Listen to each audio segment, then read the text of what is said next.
Hello अस्सलाम वालेकुम। Welcome to my channel novel घर में आप सबका वेलकम है। अगर वीडियो अच्छी लगे तो प्लीज़ सब्सक्राइब करें। चंद लम्हे यूं ही इसके अकब में खड़े रहने के बाद वो धीमे कदमों से इसके आगे सामने आके खड़ा हो गया। वो होंठ भींचे नजरें झुकाए खड़ी थी। इसे घबराहट ने आन लिया था। जबान जैसे गंग सी हो गई थी। वो इस शख्स को बिना देखे गायब आना पसंद करती थी। वो इसे देखता रहा। जिन लम्हों का वो इंतजार किया था वो आन पहुंचे थे। वो इसके सामने थी मगर कमरे के वस्त में वो इसे दुल्हन के रूप में देखने का ख्वाह था जो पूरी नहीं हुई थी। वो हाथ में पकड़ी बोतल से घूंट लेते हुए इसे घूर रहा था। आंखों में ठठर देने वाला तासुर था। फिर एक उंगली इसकी थोड़ी तले रख कर इसका चेहरा ऊपर उठाया। वो बेख्तियार आंखें बंद कर गई थी। वो जिंदगी में इतनी नर्वस कभी ना हुई थी। शायद इसकी गुफ्तगू और अंदाज में जो एतमाद था वो इसे सरासिमा कर रहा था। तुमने जो सुर्ख जोड़ा बदला है वो तुम्हें इतनी जल्दी नहीं बदलना चाहिए था। तुम्हें इसमें देखना चाहता था। इसकी भारी आवाज़ से इसका दिल दहला रही थी। वो आंखें जोर से बंद किए गई। सारा गुस्सा धरा का धरा रह जाने का लगा। अजीब बेबसी थी। इसे लगा वो खड़ी रही तो रोने लगी।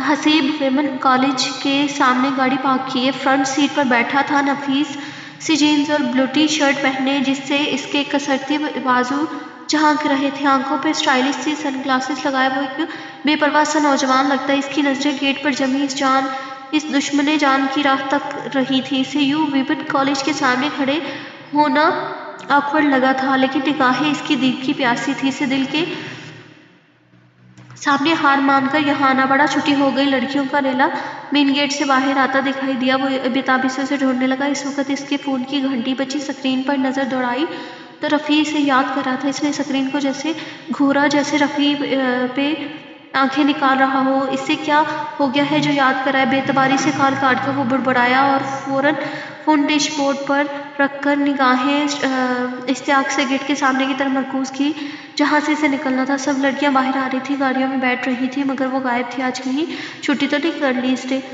हसीब जरा सा मायूस होकर इस लम्हे वो गेट से बाहर आती हुई दिखाई दी। यूं चल रही थी जैसे किसी चीज़ की जल्दी ना हो। बैग कंधों पर जमाए टहलती हुई आ रही थी। साथ में इसकी फ्रेंड्स भी थी। बाकी सब लड़कियां हिजाब में थी।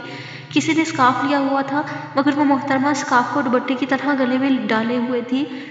हसीब इसे गुस्से से देखने लगा। ये मार खाएगी मेरे हाथों से। हसीब ने दांत खींचे। स्कार्फ गले में लटकाने की चीज़ होती है क्या? कई लोग इसे रुक रुक के देख रहे थे। इसकी मलकोती हुस्न सबको मतवज्जा कर रहा था मगर इसे एहसास ही नहीं था। चंद लम्हे यूं ही इधर उधर देखने के बाद वो ज़रा मायूस सी नजर आने लगी। इसकी फ्रेंड्स इससे कुछ कह रही थी। ज़रा सा सर हिला के इसके सर पर स्कार्फ पहना फिर अपनी दोस्त के साथ एक गाड़ी की तरफ आई और दरवाज़ा खोल के अंदर बैठ गई। इस गाड़ी की फ्रंट सीट पर एक लड़का मौजूद था। अब ये कौन है? हंसी बुड़बुड़ाया। वो सड़क की दूसरी तरफ था। इसे तीखी नज़रों से देखा फिर गाड़ी स्टार्ट करने लगा। चलो स्कार्फ तो पहना। इसने इतनी अक्ल तो है इसमें। इनकी गाड़ी चल पड़ी तो हसीब ने भी अपनी गाड़ी स्टार्ट करके इसके पीछे रवाना कर दी। वो बस इसे पास से देखना चाहता था। ख्वाब ने बेचैन किया था। निगाहें इसे देखने के लिए बेताब हो रही थी। इसका ख्याल था कि वो लोग घर की तरफ जाएंगे मगर वो मेन रोड से मार्केट की तरफ मुड़ गए तो हसीब के माथे पर सोच की परछाइयां नमूदार हो गई। वो लोग कहाँ जा रहे हैं? इनकी गाड़ी एक शॉपिंग मॉल की पार्किंग में रुक गई। हसीब जब जल्दी से अपनी गाड़ी ज़रा फासले पर पार्क की। जब तक वो निकल कर गाड़ी लॉक करता वो अपनी फ्रेंड्स के साथ अंदर की तरफ बढ़ चुकी थी। इनके साथ जो लड़का था वो बाहर ही रुक गया था। वो ज़रा फासला रख के इनके पीछे चल पड़ा। शॉपिंग मॉल में वो एक स्टॉल के सामने खड़ी कुछ बोल रही थी। स्टॉल में लेडीज पर्स पड़े हुए थे। शायद पर्स लेने आई थी। अलग अलग डिज़ाइन के पर्स उठा उठा कर देख रही थी। वो इसके करीब खिसक आया। यार मेरा पर्स पुराना हो गया है। इतनी बार कॉलेज ला चुकी हूँ कि अब इसे लाते हुए मुझे शर्मिंदगी होती है। वो फर फर बोल रही थी। तुम्हें तो पता है मुझे सबसे ज़्यादा शौक पर्स और जूतों का है। ज्वेलरी मैं पहनती ही नहीं। कौन पहने भाई? उलझन होती है मुझे। इसकी ज़ुबान छुरी की तरह चल रही थी। हसीब ज़ेरे लब मुस्कुराए हुए सुने गया। इसके तो बहुत नखरे हैं नवाबजादी के कहीं की। शीना जल्दी करो भाई बाहर वेट कर रहे हैं। इसकी फ्रेंड भी इससे आजिज़ आई हुई थी। शायद जल्दी कैसे करूं? मेरून कलर का कोई बैग मिल ही नहीं रहा था। यहाँ पे कैसा शॉपिंग मॉल है ये? कोई और कलर ले लो शीना प्लीज़। इसकी फ्रेंड्स ने इसे मनाना चाहा मगर वो शायद تہیا کیے بیٹھی تھی، کہیں ضدی کہیں کی۔ نہیں یار، مجھے تو میرون کلر کا پرس ہی لینا ہے، یہ شاپنگ مال تو بالکل فضول ہے، یہاں آنا ہی نہیں چاہیے تھا۔ میرون کلر کا پرس نہ ملنے کی وجہ سے وہ شاپنگ مال کو فضول گردان رہی تھی۔ شاباش بھائی، حسیب نے سر جھٹکا، پھر اس کی طرف دیکھا۔ وہ جھنجھلائی ہوئی سی پرس الٹ پلٹ کر دیکھ رہی تھی، ساتھ بنا کے بولی جا رہی تھی، زبان نہ ہو، بلٹ ٹرین ہو جیسے۔ کالج کے سادہ سے وائٹ بلو سوٹ میں ملبوس میک اپ سیاہی چہرے کے لیے اسے محبوبیت کرنے لگی۔ سقاف پھر سے اسے گلے میں آن پڑا اور ریشمی لمبے بال کیچڑ کی قید میں سے کمر کی لمبائی ناپ رہے تھے۔ چھوٹی سی ناک سرخ ہو رہی تھی۔ وہ دم بخود پھر اس سے رکا نہیں گیا، اس کے قریب چلا آیا۔ کیا چاہیے آپ دونوں کو؟ وہ اس کی آواز پہ چونکی، پھر اس نے نگاہیں اٹھا کر دیکھی۔ اس دشمن جاں پر ہی جمی ہوئی تھی۔ یہ شاپنگ مال ہے، ظاہر ہے کچھ چاہیے تھا، تب ہی تو آئی ہے۔ وہ ذرا تنگ کر اپنے سامنے اس ہینڈسم سے لڑکے کو بولی، پھر اسے مشکوک نظروں سے دیکھنے لگی۔ آپ کون ہیں ویسے ہم سے پوچھنے والے؟ میں یہاں کام کرتا ہوں، اعتماد سے بولا۔ اگر آپ کو کچھ چاہیے تو مجھے بتائیں۔ باتوں کا مقصد اسے پاس سے دیکھنا ہی تھا۔ اگر شاپنگ مال کوئی امپلائی آ جاتا تو اس کا جھوٹ پکڑا جا سکتا تھا، مگر اسے یہاں کہاں پرواہ تھی۔ میں پرس لینے آئی ہوں، مگر میرے فیورٹ کلر کا پرس ہی نہیں ہے یہاں، یہ فضول شاپنگ مال ہے آپ کا۔ وہ بیزار ہوئی جا رہی تھی۔ عافیہ نے اسے ٹہوا دیا۔ اس کے چہرے کے تاثرات نہیں بدلے، حسبِ ذیل لب مسکرایا، نخریلی کہیں کی۔ آپ کوئی اور کلر لے لیں، ہمارے پاس بہت ورائٹی ہے۔ وہ پورا سیلز مین بن گیا تھا۔ اس کے لیے یہ بلیک پرس لے لیں، ہم نے آج ہی منگوایا ہے۔ ایک پرس اٹھا کے اس کی طرف بڑھایا۔ نہیں، مجھے نہیں پسند یہ ڈیزائن اور کلر۔ پرس دیکھ کر اس نے برا سا منہ بنایا۔ مجھے میرون کلر پسند ہے۔ عافیہ اسے گھور کر رہ گئی۔ میں کہیں اور سے لے لوں گی، پھر آپ کے شاپنگ مال میں کبھی نہیں آؤں گی، وہ بولی جیسے اسے قصوروار سمجھ رہی ہو۔ پھر حسیب اسے دیکھ کر رہ گیا۔ آپ کو یہاں شاپنگ کے لیے آنا ہی پڑے گا، وہ اپنی نگاہیں اس پر گاڑے عجیب سے لہجے میں بولا۔ وہ چونکی، پھر نخوست سے آنکھیں پھیلا کر اسے دیکھنے لگی۔ جی نہیں، کبھی نہیں آؤں گی یہاں آپ کے مال میں، اب بھی جا رہی ہیں، وہ کہہ کے رکی نہیں۔ ایک نظر اس پر ڈالتی عافیہ کے ساتھ آگے بڑھ گئی۔ وہ عقب سے اس نک چڑھی بے انتہا خوبصورت سی لڑکی کو جاتے ہوئے دیکھتا رہا۔ میں تمہیں اسی شاپنگ مال سے شاپنگ کرایا کروں گا، فکر مت کرو، اس نے اسے نگاہوں میں سموتے ہوئے دل ہی دل میں کہا، پھر پلٹ کر مال کے اندر بڑھنے لگا۔ اسے اپنے لیے ایک میرون کلر کا سوٹ لینا تھا، کیونکہ لمبے بالوں والی لڑکی کو یہ کلر پسند تھا۔ اب یہ اس کی بھی پسندیدہ کلر بن گیا تھا۔ شینا حد درجہ بیزار سی عافیہ کے ساتھ مال سے باہر آئی تھی۔ یار لے لیتی نا کوئی سا بھی پرس۔ وہ سیلز مین جو بلیک پرس دکھا رہا تھا وہ کافی اچھا تھا۔ اوہ ہو، اتنا بھی اچھا نہیں تھا وہ پرس، البتہ وہ سیلز مین کافی اچھا تھا، وہ مسکراتے لہجے میں بولی۔ عافیہ نے اسے گھوری سے نوازا۔ تو تم اسے دیکھتی رہی تھی؟ وہ شینا کو گھورنے لگی، جو بے پرواہ سے مسکراتی اس کے ساتھ گاڑی کی طرف جا رہی تھی۔ ہاں تو اس میں کون سی بڑی بات ہے، ہینڈسم سیلز مین تھا، میں نے اسے دیکھ لیا، اس سے تھوڑا سا۔ وہ ہنسی۔ اگر اتنا ہی ہینڈسم تھا تو نمبر لے لیتی، اس سے فرینڈشپ ہو جاتی، وہ جل کر بولی۔ تو شینا بیزار سی ہوئی۔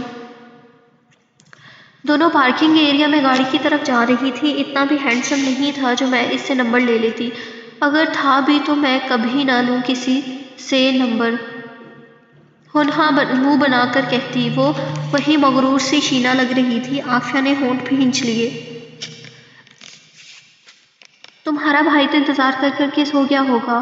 اب وہ ہنس کے عافیہ کو چڑھا رہی تھی۔ دونوں نے مال میں کافی ٹائم لگایا تھا اور لیا بھی کچھ نہیں، اور نعمان گاڑی میں اس کا انتظار کر رہا تھا۔ آج دانش بھائی اسے لینے کے لیے لیٹ ہو گئے تھے، اس لیے وہ عافیہ اور نعمان کے ساتھ ہی گاڑی میں بیٹھ گئی تھی۔ راستے میں اسے پرس لینا تھا تو نعمان سے فرمائش کر کے گاڑی کا رخ مارکیٹ کی طرف کروا دیا تھا۔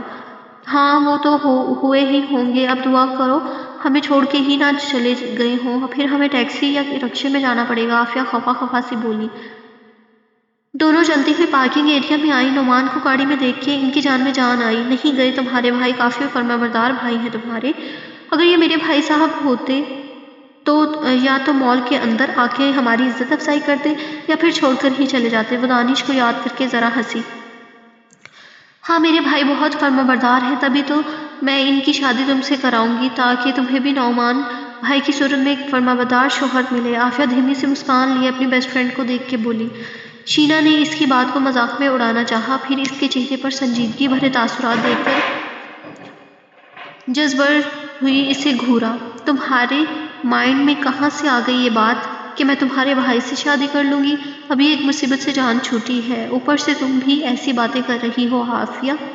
مجھے تو شادی کے نام سے ہی کوفت ہوتی ہے۔ شینا حد درجہ بیزار لگ رہی تھی۔ کون سی مصیبت کی بات کر رہی ہو تم؟ عافیہ نے استفسار کیا، پھر ذرا خفگی سے اسے دیکھا۔ اور میرے بھائی میں کیا کمی ہے یار؟ اچھے تو ہے، ابھی تم نے ہی کہا کہ فرما بردار بھی ہے۔ وہ یوں بولی جیسے شینا کو شادی کے لیے منا رہی ہو، راضی کر رہی ہو۔ نعمان پارکنگ لاٹ کے اندر گاڑی میں بیٹھا دور سے ان دونوں کو آتے دیکھ رہا تھا۔ آنکھیں شینا پر جمی ہوئی تھی۔ کوئی کمی نہیں ہے، لیکن مجھے شادی پسند ہی نہیں ہے۔ ابھی ہم لوگ پڑھ رہے ہیں، بہت وقت ہے ان باتوں کے بارے میں سوچنے کے لیے۔ خالہ بھی آ گئی تھی اس دن رشتہ لے کے، ممی نے بھگا دیا انہیں، انکار کر کے بہت غصہ ہو کے گئی تھی وہ۔ شینا اسے بتا رہی تھی۔ عافیہ کی آنکھیں پھیل گئیں، پھر ذرا شرارت سے بولی، چلو اچھا ہے نعمان بھائی کے لیے راستہ صاف ہو گیا۔ تم دونوں کی شادی میں کراؤں گی اور ممی کے ساتھ تمہارا رشتہ لینے آؤں گی۔ عافیہ شرارت پہ آمادہ تھی، کچھ حد تک سنجیدہ بھی۔ شینا نے اسے تیز نظروں سے دیکھا، پھر ایک دھپ لگانی چاہی۔ وہ تیزی سے دور ہوئی اور کھلکھلا کے ہنسی۔ تم نہ یہ فضول باتیں اپنے دماغ سے نکال دو، میرا تو اگلے 5 سال تک شادی کا کوئی ارادہ نہیں ہے۔ ماتھے پر خفگی بھری شکنیں لیے اسے خفگی سے جھڑکا۔ چلو اب جائیں، بہت دیر ہو گئی ہے، یہاں آنا تو فضول ہی گیا۔ عافیہ اس کی تیور دیکھ کے لب بھینچ کر رہ گئی، مگر کون جانتا تھا اس نے دل ہی دل میں کیا ٹھان رکھا تھا۔ دونوں گاڑی کے قریب آ گئی تھیں۔ نعمان گاڑی میں بیٹھا ہی نہیں دیکھ رہا تھا، وہ دروازہ کھول کے پچھلی سیٹ پر آ بیٹھی، عافیہ ساتھ ہی بیٹھی تھی۔ نعمان نے گاڑی سٹارٹ کی، بہت دیر لگا دی آپ لوگوں نے۔ وہ بیک ویو مرر میں پیچھے دیکھتے ہوئے بولا، جہاں شینا صاف بیٹھی نظر آ رہی تھی، چہرے پر بیزاری بھرے تاثرات لیے شیشے سے باہر دیکھتی ہوئی۔ ہاں بھائی، ذرا سی دیر ہو گئی، شینا کو پرس نہیں ملا۔ اس کی بات پر جواب عافیہ نے دیا، وہ گاڑی روڈ پر لے آیا۔ اس کی نگاہیں بار بار بیک سیٹ پر فوکس کیے شیشے کی طرف جا رہی تھیں، جہاں شینا اور عافیہ ایک دوسرے کے کانوں میں گھسی نہ جانے کیا خسر پسر کرنے میں مصروف تھی۔ شینا تھکی ہوئی سی گہرائی تھی، نعمان اور عافیہ اسے چھوڑ گئے تھے۔ گیٹ سے اندر آ کے اس نے لان عبور کیا اور سیڑھیاں چڑھتی ڈائننگ روم میں آتی۔ ماما فون اسٹول کے پاس کھڑی کسی سے باتیں کر رہی تھی، اسے دیکھ کر شفقت سے مسکرا دی۔ ماما کھانا لگا دیں پلیز، بھوک لگی ہے۔ اس نے ہانک لگائی۔ آج کینٹین میں کچھ بھی ڈھنگ کا نہیں تھا، اس نے بس چاٹ کی ایک پلیٹ ہی کھائی تھی، اب اسے بھوک کے مارے دہائیاں دے رہی تھی۔ بیگ اور اسکارف صوفے پر پھینک دیا، وہ ماما کی طرف آئی۔ ماما کھانا ان کے قریب کھڑی ہو کے ڈھنکی۔ ماما کال پہ بات کرتے ہوئے مسکرا رہی تھی، تم جا کے ہاتھ منہ دھو لو، فریش ہو جاؤ، نازو کو بولو وہ کھانا لگا دے گی۔ اسے دیکھ کے شفقت سے بولی، ماں فون کان سے لگا ہوا تھا، اچھا فون پہ کون ہے؟ شینا کو تجسس محسوس ہوا۔ ضرور بھیا ہوں گے، وہ اندازہ لگا رہی تھی۔ ادریس ہے، کل آ رہے ہیں وہ لوگ۔ ماما نے اس کے اندازے کی تصدیق کر دی تھی۔ شینا چل گئی، مجھے بھی بات کرنی ہے بھیا سے، مجھے دے فون، بات کروں۔ وہ بے صبری ہوئی۔ ماما نے چند باتیں کرنے کے بعد ریسیور اس کو تھما دیا اور خود کچن کی طرف چلی گئی۔ ہیلو بھیا، کیسے ہیں آپ؟ وہ ریسیور کان سے لگا کے چہکی تھی۔ ادریس بھائی بیوی فرح اور بیٹی رمشا کے ساتھ اسلام آباد میں ہوتے تھے، کبھی کبھی مہینہ بعد لاہور آتے تھے اور ویکینڈ ان کے ساتھ گزار کے واپس چلے جاتے تھے۔ ادریس بھائی خاموش طبع سے تھے، خیال رکھنے والے، دردمند تھے۔ انہیں بیوی بھی ایسے ہی ملی تھی، حلیم طبع، شفیق سی عمر میں وہ شینا سے 6 سال ہی بڑی تھی، لیکن شینا کی ان سے خوب بنتی تھی۔ فرح بھابی کو کوکنگ اچھی آتی تھی، جب وہ یہاں تھی تو شینا ان سے فرمائشیں کر کے کھانے بنواتی تھی۔ ہر چیز بہت مزے کی ہوتی تھی۔ کئی بار شینا ان کا بنایا کھانا کالج بھی لے جاتی تھی اور عافیہ کے ساتھ مل کر کھاتی تھی۔ دونوں کی عمروں میں اور مزاج میں کافی فرق تھا۔ بھابی کم گو تھی خاموشی سے، جبکہ شینا شوخ و چنچل تھی، بول دینے والی۔ لیکن کبھی دونوں میں کوئی انبن نہیں ہوئی تھی۔ جب رمشا پیدا ہوئی تو فرح سے زیادہ اسے شینا اٹھائے پھرتی تھی، لیکن ان کے گھر میں کوئی بچہ نہیں تھا، وہ ہوئی تو جیسے کوئی کھلونا مل گیا، ہر وقت اس کے ساتھ لگی رہتی، اس کے ناز اٹھاتی۔ ماما اور بھابی اسے دیکھ دیکھ کے مسکراتی۔ بھابی نے کہا تھا جب اس کے اپنے بچے ہوں گے تو وہ اچھی ماما ثابت ہوگی، یہ سن کر وہ خوش ہو جاتی۔ تب چھوٹی بھی تھی، انتظار کرتی رہی کہ اس کے بچے کب ہوں گے، لیکن بچے ہوئے ہی نہیں۔ جب بھیا اسلام آباد شفٹ ہوئے تو کتنی اداس ہوئی تھی وہ، اسے یاد تھا روز انہیں کال کرتی تھی، لیکن پھر رفتہ رفتہ سب نارمل ہو گیا، وہ اسکول سے نکل کے کالج آ گئی تھی۔ भैया भाभी और रिमशा से बात करने के लिए वो आज भी पुरजोश हो जाती थी, जैसे इस वक्त मामा के हाथ से फूल लेकर हो गई थी। मैं ठीक हूँ गुड़िया, तुम कैसी हो? दरीस भाई की नरम आवाज़ रिसीवर से सुनाई दी। कहाँ थी? कॉलेज से अभी आई हूँ भाई। भाभी और रिमशा कहाँ है? और मम्मा बता रही थी आप लोग आ रहे हैं। इसकी जुबान चल पड़ी। हाँ कल हम इंशाल्लाह वहाँ होंगे तुम लोगों के साथ। तुम्हारी भाभी तो घर पे होंगी, तो इस वक्त ऑफिस में हूँ, काम समेट रहा हूँ। ठीक है भाई, आप कल आ ही रहे हैं तो आपसे बाकी बातें कल ही होंगी। और मुझे भूख लगी है, खाना खाने जा रही हूँ, पर मेरे लिए कोई गिफ्ट ज़रूर लाना। आखिर में फरमाइश करना नहीं भूली थी। अदरीस मुस्कुराया। क्या चाहिए तुम्हें? मेरे लिए मैरून कलर का एक कीमती सा पर्स ले आए और एक dress of white maroon colour का। वो इससे चीज़ें गिनवाने लगी। अपनों से नाज उठवाना इसकी आदत थी। ठीक है ले आऊँगा, तुम जाओ खाना खा लो। वो इससे यकीन दहानी कराने लगा। चंद अलविदाई जुमले कहने के बाद वो फ़ोन रखकर किचन के साथ मौजूद डाइनिंग रूम की तरफ आई। मामा ने खाना लगवा दिया था। मटन पुलाव की प्लेट देख के इसके मुंह में पानी भर आया। जल्दी से हाथ धो के कुर्सी खींची और बैठ गई। मटन पुलाव, कीमे भरे करेले, रायता और हलीम देखकर इसकी भूख चमक उठी थी। रग़बत से खाने लगी तो भूखा पेट इसका शुक्रिया अदा करने लगा। मामा आज खाना किसने बनाया है? मामा किचन में आई तो इसने पुलाव का चम्मच मुंह में लेते हुए पूछा। नाजो ने बनाया है, मैंने थोड़ी सी हेल्प करा दी थी। तुम आज लेट क्यों हो गई शीना? उन्होंने पूछा। वो मैं और आरफा मार्केट चले गए थे पर्स लेने, इसलिए देर हुई थी। इतनी देर भी नहीं हुई, वो बोलती खाने में मगन थी।